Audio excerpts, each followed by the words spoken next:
Some time after this, Jesus crossed to the far shore of the Sea of Galilee, that is, the Sea of Tiberias, and a great crowd of people followed him because they saw the signs he had performed by healing the sick. Then Jesus went up on a mountainside and sat down with his disciples. The Jewish Passover festival was near. When Jesus looked up and saw a great crowd coming toward him, he said to Philip, "Where shall we buy bread for these people to eat?" He asked this only to test him, for he already had in mind what he was going to do. Philip answered him, "It would take more than half a year's wages to buy enough bread for each one to have a bite."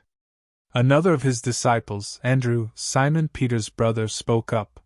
"Here is a boy with 5 small barley loaves and 2 small fish, but how far will they go among so many?" Jesus said, "Have the people sit down." There was plenty of grass in that place, and they sat down. About 5,000 men were there. Jesus then took the loaves, gave thanks, and distributed to those who were seated as much as they wanted. He did the same with the fish. When they had all had enough to eat, he said to his disciples, "Gather the pieces that are left over. Let nothing be wasted." So they gathered them and filled 12 baskets with the pieces of the 5 barley loaves left over by those who had eaten. After the people saw the sign Jesus performed, they began to say, "Surely this is the prophet who is to come into the world." Jesus, knowing that they intended to come and make him king by force, withdrew again to a mountain by himself. When evening came, his disciples went down to the lake, where they got into a boat and set off across the lake for Capernaum. By now it was dark, and Jesus had not yet joined them. A strong wind was blowing and the waters grew rough. When they had rowed about 3 or 4 miles, they saw Jesus approaching the boat, walking on the water, and they were frightened. But he said to them, "It is I, don't be afraid." Then they were willing to take him into the boat, and immediately the boat reached the shore where they were heading. The next day the crowd that had stayed on the opposite shore of the lake realized that only one boat had been there, and that Jesus had not entered it with his disciples, but that they had gone away alone. Then some boats from Tiberias landed near the place where the people had eaten the bread after the Lord had given thanks. Once the crowd realized that neither Jesus nor his disciples were there, they got into the boats and went to Capernaum in search of Jesus. When they found him on the other side of the lake, they asked him, "Rabbi, when did you get here?" Jesus answered, "Very truly I tell you, you are looking for me, not because you saw the signs I performed but because you ate the loaves and had your fill. Do not work for food that spoils, but for food that endures to eternal life, which the Son of Man will give you. For on him God the Father has placed his seal of approval." Then they asked him, "What must we do to do the works God requires?" Jesus answered, "The work of God is this, to believe in the one he has sent." So they asked him, "What sign then will you give that we may see it and believe you? What will you do? Our ancestors ate the manna in the wilderness. As it is written, he gave them bread from heaven to eat."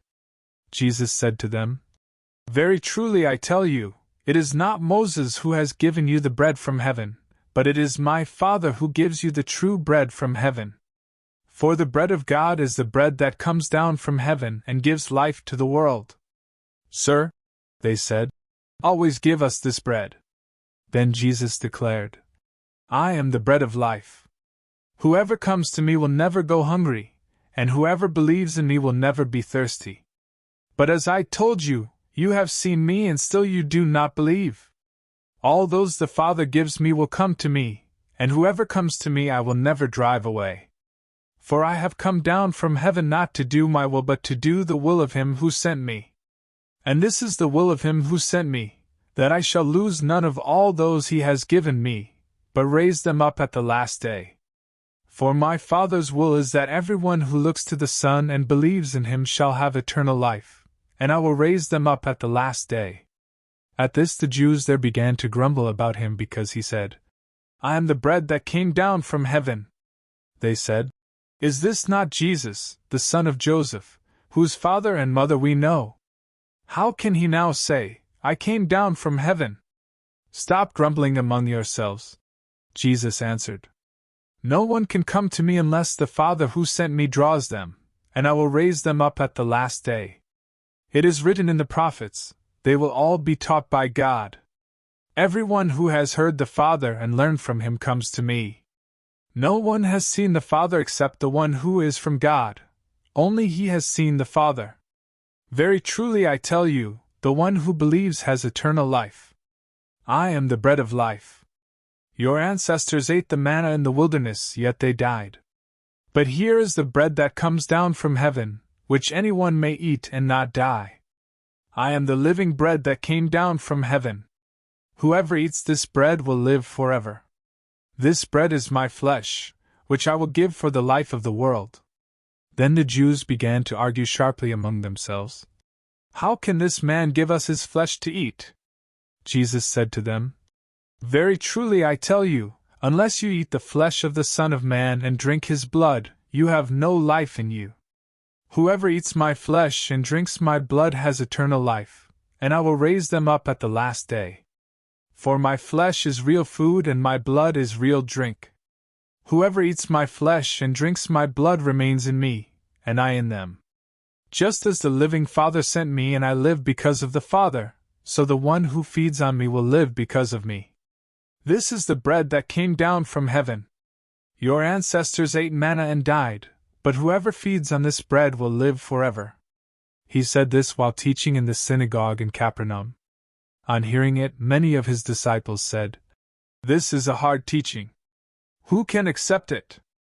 Aware that his disciples were grumbling about this, Jesus said to them, Does this offend you?